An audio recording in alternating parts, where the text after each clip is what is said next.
Un nouveau SUV Premium qui navigue entre les segments. C'est aussi le best-seller de la marque ici et le proche cousin de la DS8, la berline. Maintenant avec un style SUV, le DS7 nouvelle génération, ou bien comme il l'appelle, DS numéro 7 ou numéro 7, afin que cela sonne juste un peu plus exclusif. Mais à quel point est-ce qu'elle est vraiment plus exclusive à l'extérieur, l'intérieur avec des matériaux intéressants, et bien sûr, l'ensemble des détails techniques des différentes motorisations. Tout électrique, oui, mais aussi en essence, avec du micro-hybride. On vous dira tout ce qu'il faut savoir avec Thomas sur AutoJeFool en 4K, plein écran, format long. C'est parti pour l'avant, voici la finition haut de gamme appelée étoile.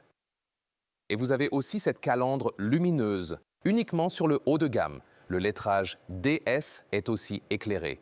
Et les Matrix LED de série sur cette finition étoile.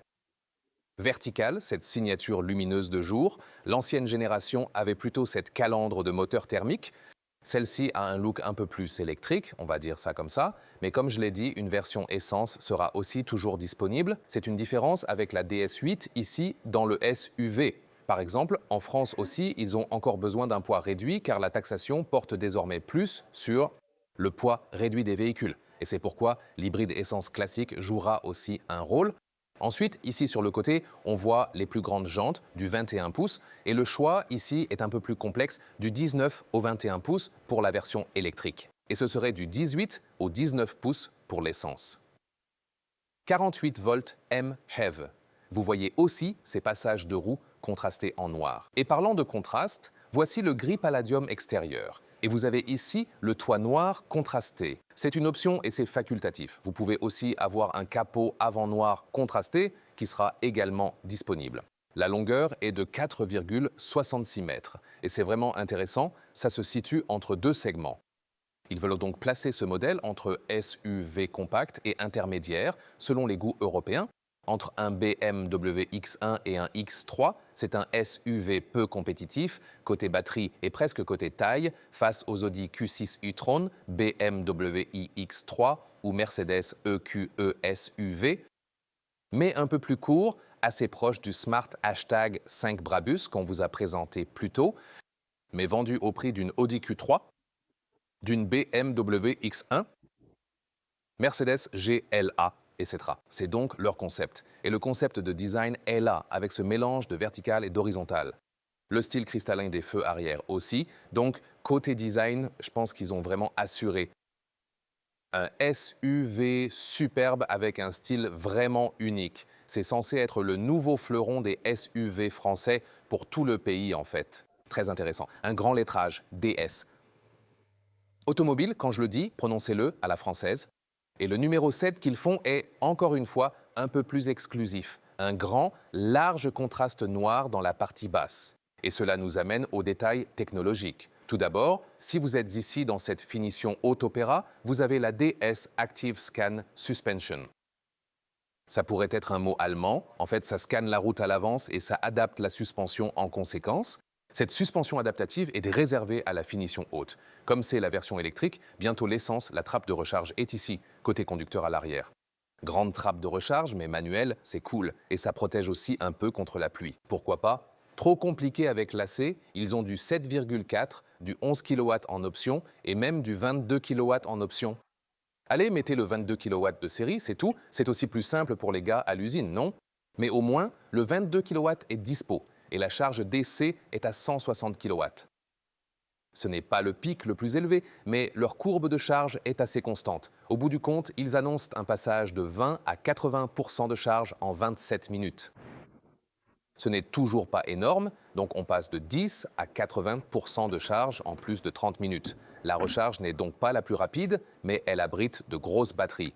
Je peux aussi vous montrer ce qu'il y a sous le capot ici sur la version électrique.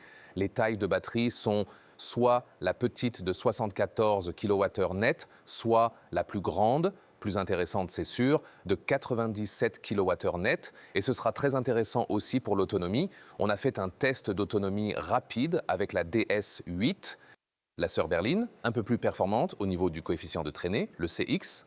Mais celle-ci reste très efficiente. Elle affiche tout de même un coefficient de traînée de 0,26. qui n'est vraiment pas mal du tout. Donc, et le cycle WLTP, l'autonomie officielle, en fait, je dois tirer 2 fois. Je croyais pourtant l'avoir fait, vous savez, le style BMW.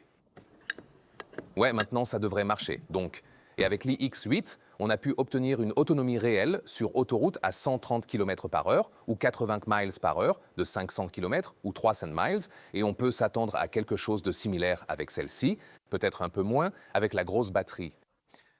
Celui-ci ressemble à un cache-moteur, mais c'est bien la version électrique. Et la version électrique sera disponible uniquement en traction avant. Les chiffres d'accélération, petite et grande batterie, sont juste sous les 8 secondes. Et il y aura aussi une version 4 roues motrice disponible pour l'électrique qui affiche alors 5,4 secondes en accélération. Le moteur essence sera bien sûr sous le capot. L'extérieur et le compartiment moteur se ressemblent. Un 3 cylindres de 1,2 litres de 145 chevaux et là, l'accélération dépasse les 10 secondes. C'est un peu sous-dimensionné pour le véhicule. Oui, on a une assistance micro-hybride 48 volts, mais ça reste un petit moteur pour la taille de la voiture. Passons maintenant à l'intérieur, c'est super intéressant. D'abord, les poignées de porte affleurantes, quand on appuie dessus ou qu'on ouvre avec la clé, elles sortent vers vous, mais elles restent manuelles. Petit rappel, parce que c'est enfin décidé, le gouvernement chinois va interdire les poignées de porte affleurantes dès le 1er janvier 2027. Le truc, c'est que avant, c'était le marché chinois qui réclamait ces poignées parce que, regardez, c'est moderne, c'est affleurant, l'aérodynamisme, mais ça ne change pas grand-chose pour l'aéro. Mais le problème, c'est que en cas d'accident, vous savez, parfois, elles ne se rouvraient pas. Elles devraient toujours s'ouvrir vers vous en cas de crash. Mais bon, c'est pour améliorer encore plus la sécurité. Et donc, tous les constructeurs qui veulent vendre en Chine doivent retravailler toutes les poignées de porte. Pas ce que je disais, garder des poignées classiques, mais ouais, vous savez, parfois, il faut prendre ce chemin pour finir par revenir au même point à la fin de la journée. Ouais, juste une petite parenthèse rapide là-dessus. Et puis ici, bruit de porte. C'est vraiment du solide comme ça. L'intégration des poignées arrière est sympa, c'est aussi manuel. Bruit de porte très solide aussi. À l'intérieur des portes, voici la finition préférée, celle en Alcantara. Ouais, c'est vraiment beau et c'est un Alcantara bien épais. C'est un Alcantara de haute qualité, on peut aussi choisir différents niveaux de qualité. Simili-cuir ici, ça pourrait être plus souple pour le coude, intégration classique des lève-vitres, et voici l'intégration de la poignée de porte.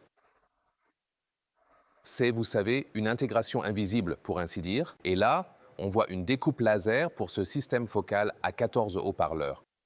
À l'intérieur des portes, c'est pas recouvert, mais le bas, le fond est tapissé de tissu, au moins quand vous y mettez un étui à lunettes, ça se balade pas partout. Ensuite, le badge DS et un tapis épais, c'est sympa. Et ici, encore plus de cette garniture en Alcantara qui serait ma finition préférée. On est toujours dans ce bleu marine. Ensuite, on a le volant qu'on connaît de la DS8 avec ce design de head crab de Half-Life, avec ces sortes de monstres qui sautent au visage de Gordon Freeman et du professeur comme ça.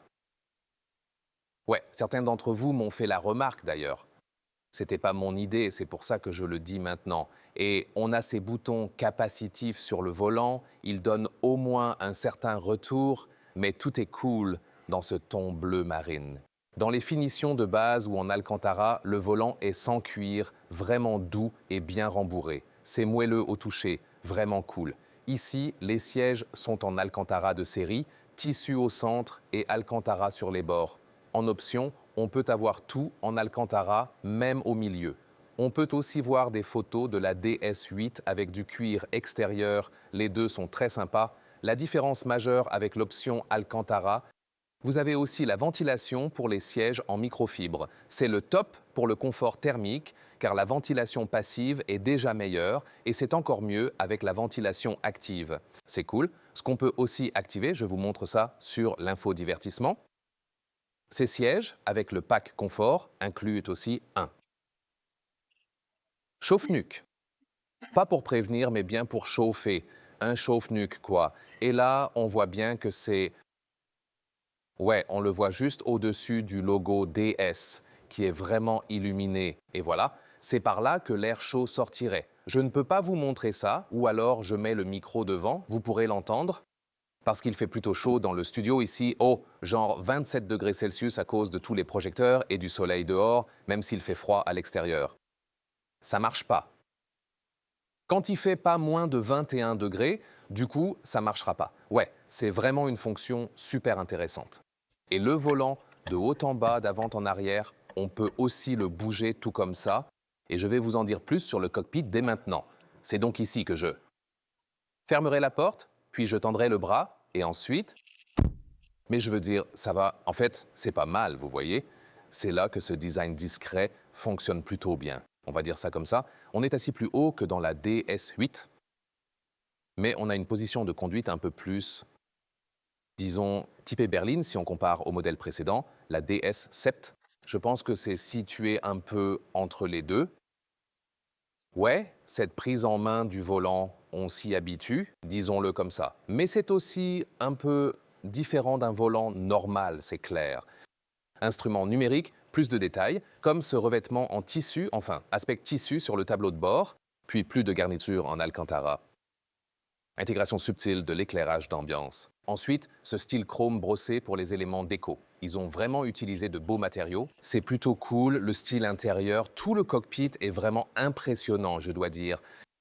La boîte à gants s'ouvre en douceur, matériaux intérieurs, voyons si ceux-là seront définitifs. Pour tout contrôler, eh bien, vous avez ici quelques touches de raccourci dans la partie inférieure. Celle-ci, par exemple, pour accéder aux fonctions du véhicule, et celle-là désactivera alors certaines fonctions ici comme l'avertisseur de vitesse, blabla, et ainsi de suite. C'est un bon raccourci, en fait. Microfibre aussi ici pour ce chargeur à induction, qui semble aussi être ventilé, et puis on a le levier de vitesse intégré juste ici, des boutons par exemple pour choisir le mode de conduite, sport, normal, éco par exemple, puis avec un clic sympa ici, c'est un porte-gobelet qui n'est pas adaptatif. Accoudoir séparé, c'est très moelleux pour votre coude. J'aime ça, et vous avez de l'espace en dessous. Et ça s'enfonce même vraiment très loin là-dedans. Et là, tout au fond, vous pouvez aussi y activer la climatisation juste là. Il y a donc une molette qu'on peut tourner. D'où sort de l'air frais. Oui, il y a d'ailleurs bien un symbole de flocon de neige. Ouais, voilà. Et le bruit de fermeture est sympa aussi. Les boutons physiques pour la clim me manquent vraiment. Il faut tout faire sur l'écran ici, avec les plus et les moins. Ouais, mais pour tout le reste, on s'y retrouve plus ou moins facilement. Ensuite, le point de vue du conducteur, encore une fois, c'était comme ce réglage du volume ici sur le volant. À gauche, le régulateur de vitesse. Ensuite, on a les compteurs numériques qui font tout de même assez classe, je dirais. On peut aussi y afficher la carte. C'est plutôt cool. Et là, le système d'infodivertissement, bien horizontal, en format panoramique. On peut aussi activer le chauffe-nuque, par exemple. Quand la température le permet, on peut aussi activer le volant, les sièges chauffants, etc. C'est aussi possible. Le chauffe-nuque a même 3 niveaux. Vous avez aussi Apple CarPlay et Android Auto. Il y a la carte interne de la voiture, qui n'est peut-être pas la meilleure à utiliser. Et puis ici, c'est probablement le plus et le moins pour la clim. Et voici la touche de raccourci des fonctions du véhicule. Mais un appui long sur ce bouton désactivera bien certaines fonctions. Vous pouvez bien l'entendre. Configurez celui-ci et il y aura aussi l'alerte de vitesse dans la version finale du logiciel pour tout désactiver rapidement en maintenant un appui long. Ici, vous pouvez voir à droite, par exemple, la carte Waze, et puis la carte Waze est aussi intégrée ici dans les instruments. Cela fonctionne avec Apple Maps et Waze dans Apple CarPlay ou avec Google Maps avec Android Auto. Et tout cela se trouve d'ailleurs précisément juste ici. Ouais, on peut faire passer les instruments numériques en vue normale ou bien également en vue carte. Et moi, en tant que spectateur, j'attendais ce segment avec Léa, comme toujours. Et puis ici, on a autre chose à vous montrer parce qu'il y a cette zone inférieure que vous pouvez faire glisser pour ouvrir avec des portes gobelets supplémentaires et une recharge USB-C. Ces portes gobelets sont adaptatifs. Pourtant, quand on imagine que le conducteur va sortir quelque chose de là, ouais, juste à côté de ce pont-là, ce serait donc plutôt pour des boissons de rechange où le passager aide et les place ensuite dans ce compartiment supérieur ici. Ouais, c'est peut-être pas la solution la plus pratique. On le sait déjà avec la DS8. Oh, on a pas mal de poignées là-haut, je vois. Quand je conduirai encore trop vite, Léa pourra You're bien driving too s'accrocher. fast. Tu You're conduis driving trop too vite? fast. Ouais, exactement. Puis les sièges arrière. Ce que je préfère, c'est que même les portes arrière sont entièrement recouvertes d'Alcantara. C'est aussi ma finition préférée. Puis l'insert en cuir rouge ici. Et même le bac de porte en partie basse a un insert en tissu. Pas ici, mais dans le fond, en fait. C'est plutôt cool. Ensuite, les sièges arrière, de l'isofix sur chaque côté. Encore base Alcantara, tissu dedans et Alcantara dehors, extérieur. Et ici, ce serait la même logique. Si vous prenez le pack Alcantara optionnel, avec siège ventilé à l'avant, vous auriez du tout Alcantara aussi à l'arrière, avec des touches de rouge. Ensuite, abaissons ces porte-gobelets. Ils sont aussi un peu adaptatifs, disons-le comme ça, et c'est donc aussi la trappe à ski séparée qui serait possible. Maintenant, la grande question est, bien sûr, celle du confort et de l'espace dont on dispose ici. Alors d'abord, pour la garde au toit, c'est le toit panoramique. Ça va jusqu'au bout. Il y a une protection thermique, c'est même écrit dessus. Oui, donc le soleil ne passera pas avec toute sa chaleur. Mais tu pourrais aussi opter pour un toit fixe si tu vis dans une région très chaude, car un toit fixe sera toujours plus frais, peu importe l'isolation thermique qu'il y a. Tu peux au moins choisir ça. Ma taille est de 189 cm et l'espace tête est ample. Grâce à ces découpes ici, j'ai encore assez de garde au toit, c'est parfait.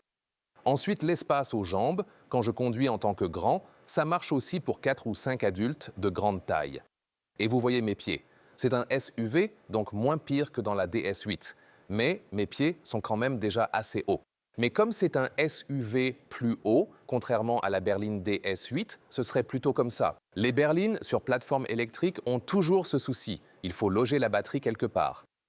Alors ici, dans le SUV, c'est déjà mieux, et si vous aviez la version essence.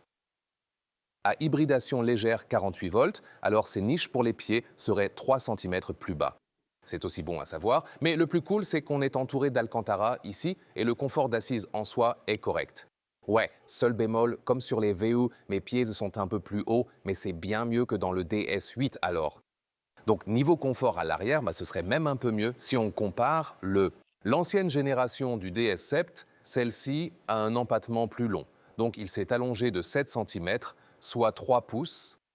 5 cm ont été consacrés à l'empattement pour offrir aussi plus d'espace à l'arrière. Maintenant, le coffre est caché sous ce bouton. 560 litres. Jetons un coup d'œil aux mesures. Ça fait 1 mètre ou 40 pouces de large. Ça rentre dessous à la verticale sans problème. Mais vous disposez également de plus de place en dessous. C'est pour un câble de recharge, par exemple, car comme vous l'avez vu, il n'y a pas de coffre avant. Et vous pouvez aussi le régler sur un niveau plus bas, ici. La longueur normale du coffre, ouais, fait aussi presque 1 mètre ou 40 pouces.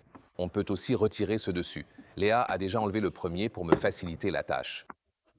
Et voilà, c'est fait. Et la hauteur ici est donc d'environ 30 pouces ou bien 77 cm. C'est tout. Voilà. Et vous voyez ici, je peux aussi rabattre le siège central seul ou diviser en 2 tiers, 1 tiers. C'est aussi possible. Et la longueur totale, on est ici à environ 68 pouces ou 1,73 mètres. Je pense donc que c'est un bon espace, bien utilisable. Concernant les prix, l'actuel DS7 sera assez proche de la nouvelle en version essence, vous savez, l'hybride léger, environ 50 000 euros. Si on passe à la version électrique, la DS8, sa sœur au style berline débute à environ 60 000 euros. C'était donc similaire, peut-être un peu moins. Et puis on peut ajouter de 15 à maximum 20 000 euros d'équipement en plus. La fourchette globale ira donc de 50 à un peu moins de 80 000 euros. Vous savez, entre l'essence et l'électrique, plus grosse batterie, finition haut de gamme, comme une estimation brute des prix. C'est un peu un problème car, vous savez, dans la fourchette haute, ils sont déjà en concurrence avec des véhicules plus grands, mais aussi Audi, BMW, Mercedes, etc. Leur design intérieur et extérieur est un atout unique.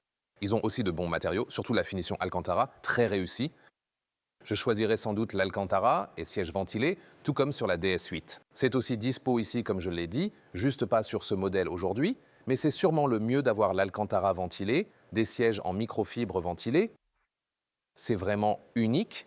Et ouais, ils ont aussi ces signatures lumineuses et tout, et c'est intéressant de voir comment ils jouent sur la taille entre les segments. Donc, si vous voulez trouver une place en ville, Ce sera un peu plus simple qu'avec certains de ses plus gros concurrents. Dites-moi ce que vous en pensez. Et maintenant, il est temps soit de comparer la DS8, soit de passer à celle sur laquelle tout le monde se base désormais niveau technologie, la BMW iX3.